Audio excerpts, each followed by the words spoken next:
नमस्कार मित्रों, आप सभी का स्वागत है आपके अपने channel Ayurveda for you by doctor Vivek Tripathi, जहां आपको मिलती हैं आयुर्वेद के विषय में जानकारियां। दोस्तों, क्या आपको दिन भर आलस लगी रहती है? सुबह उठते ही फिर सोने का मन करता है, किसी काम में मन नहीं लगता, चिड़चिड़ापन रहता है, याददाश्त कमज़ोर रहती है? यदि हाँ, तो यह वीडियो सिर्फ आपके लिए है, तो इसे अंत तक देखिए। दोस्तों, आज हम बात करेंगे आयरन डिफिशिएंट एनीमिया के विषय में, अर्थात खून की कमी के विषय में। क्योंकि हमारे देश में औसतन महिलाओं में 70 से 80%, पुरुषों में एवं बच्चों में 60 से 70% खून की कमी है। तो आज हम जानेंगे कि आयरन डिफिशिएंट एनीमिया क्या है, इसके लक्षण क्या हैं और यह क्यों होता है, इसका उपचार क्या है। साथ ही हम जानेंगे कि हमें हमारा खान पान कैसा रखना चाहिए। तो चलिए बिना समय गंवाए शुरू करते हैं। सबसे पहले जान लेते हैं कि आयरन डिफिशिएंट एनीमिया अर्थात खून की कमी क्या है। दोस्तों, हमारे शरीर में रक्त की अर्थात ब्लड की मात्रा 4.5 से 5.5 लीटर सामान्यतः होती है। हमारा शरीर इस मात्रा को कभी भी कम नहीं होने देता। यदि किसी कारण से यह मात्रा कम होती है तो हमारा शरीर के अन्य हिस्सों से पानी खींचकर उस ब्लड में मिक्स कर लेता है। ठीक उसी प्रकार जिस प्रकार एक दूध वाले का दूध अगर कम हो जाता है तो वो कहीं से पानी मिक्स करके उसकी मात्रा बराबर करके अन्य ग्राहकों के लिए बना लेता है। तो सामान्यतः हमारे शरीर में रक्त की मात्रा की कमी नहीं होती है। तो फिर रक्त अल्पता में क्या कम होता है? तो रक्त अल्पता या एनीमिया में ब्लड के कंपोनेंट्स अर्थात घटक द्रव्यों की कमी विशेष रूप से होती है। और इसमें विशेष घटक जो है वह है हीमोग्लोबिन। हीमोग्लोबिन की कमी को ही सामान्य भाषा में रक्त अल्पता या खून की कमी कहते हैं। और आज हम इसी के विषय में जानने वाले हैं। ग्लोबुलिन प्रोटीन और हीम से बना हुआ है हीमोग्लोबिन। ग्लोबुलिन प्रोटीन है, हीम अर्थात आयरन, और हीमोग्लोबिन का यही आयरन जब कम हो जाता है तो आयरन डिफिशिएंट एनीमिया कहलाता है। आयरन डिफिशिएंट एनीमिया के जो कारण हैं उनमें से आहार में आयरन एवं प्रोटीन पदार्थों का सेवन ना करना, आंतों में वर्म अथवा कीड़ों का हो जाना, किसी भी कारण से अत्यधिक रक्तस्राव हो जाना, जैसे कोई भारी चोट लग जाए, एक्सीडेंट वगैरह हो जाए तो उसमें काफ़ी खून बह जाता है, यह भी एक कारण है। महिलाओं में माहवारी के समय अधिक और बार बार रक्तस्राव होना, लंबे दिनों तक रक्तस्राव होना, अधिक मात्रा में रक्तस्राव होना, बार बार गर्भपात का होना, खूनी बवासीर का होना, बीमारियां जिनमें आरबीसीज टूटते हैं, रक्त के कण टूटते हैं, जैसे मलेरिया। तो ये सारे कारण हैं इसके एनीमिया के। एनीमिया के लक्षण क्या होते हैं उन्हें भी जान लेते हैं। तो त्वचा, नाखून एवं आँखों के पलकों के अंदर ये वाला भाग, ये जो लाल भाग दिख रहा है, इस लाल भाग में सफ़ेदी का होना।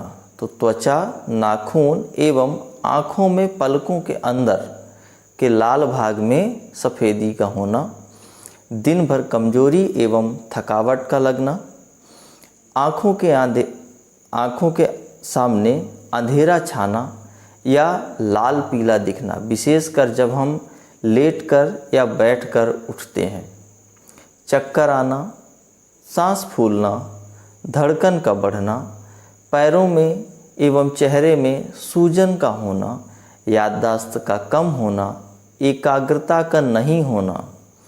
देखा होगा आप लोगों ने कि जैसे बच्चे क्लास में बैठे रहते हैं और टीचर पढ़ा रहा होता है, कुछ देर तक तो उनको सब कुछ समझ में आता है, लेकिन उसके बाद वो कहीं खो जाते हैं और फिर जब टीचर वो चौक उठा के और फेंक के मारता है तो आपने देखा होगा एकदम से ऐसे करके उठते हैं। तो ये एकाग्रता की कमी होना। तो ये लक्षण क्यों आते हैं ये हम समझ लेते हैं। आयरन की कमी होने से आखिर ये लक्षण क्यों आते हैं, तो चलिए इसको भी समझते हैं। हीमोग्लोबिन में प्रेजेंट आयरन का मुख्य कार्य है ऑक्सीजन ट्रांसपोर्ट। मतलब जब हम सांस लेते हैं तो ऑक्सीजन हमारे लंग्स के अर्थात फेफड़े में जाती है। जैसे सांस लिया, फेफड़े में भर गई, वहाँ उपस्थित ब्लड वेसल्स जो हैं, रक्त नलिकाएं जो हैं, उनमें हीमोग्लोबिन बैठा हुआ है।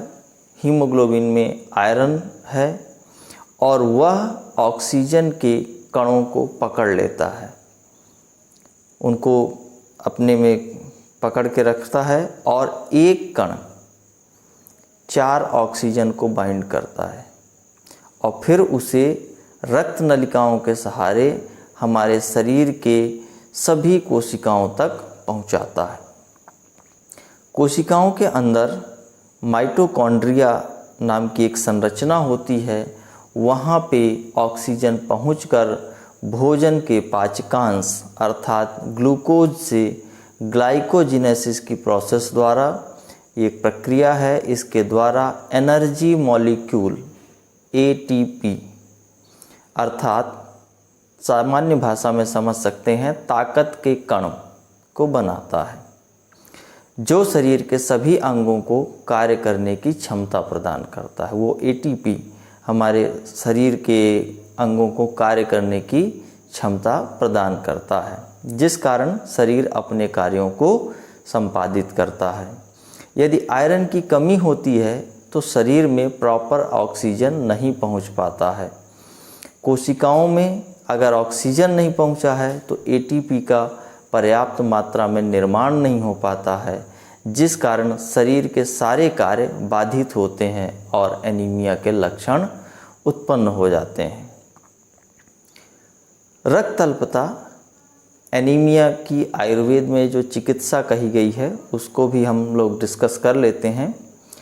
तो उसमें पुनर्नवा मंडूर, नवायास लौह, धात्री लौह, मंडूर भस्म, इनमें से किसी एक को 125 से 250 मिलीग्राम की मात्रा में सुबह शाम शहद के साथ लेना है।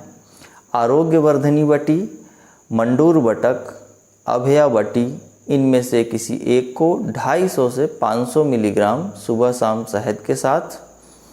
लौहासव, पुनर्नवासव, द्राक्षासव, रक्त मित्र आर्क, इनमें से किसी एक को 20 से 40 मिलीलीटर की मात्रा में सुबह शाम खाना खाने के बाद बराबर मात्रा में पानी मिलाकर हमें लेना है। रात में सोते समय त्रिफला चूर्ण का प्रयोग करना चाहिए। उपरोक्त औषधियों का चुनाव अपने समीपस्थ किसी आयुर्वेद चिकित्सक की सलाह से ही करें। रक्त अल्पता में हमें खान पान में क्या ध्यान रखना है, तो जौ, साली चावल मतलब लाल चावल, मूंग, मसूर, परवल, कद्दू, हल्दी, दूध, हरी सब्जियां जैसे मेथी, पालक, बथुआ या कोई भी हो, फल, ड्राई फ्रूट्स, गाजर, लहसुन, इन सभी चीज़ों का प्रयोग हमें करना चाहिए। ध्यान रहे उड़द, सेम अर्थात बीन्स, तिल, हींग, सरसों, शराब, नमक, खट्टे पदार्थ, मछली इत्यादि के सेवन से बचना चाहिए।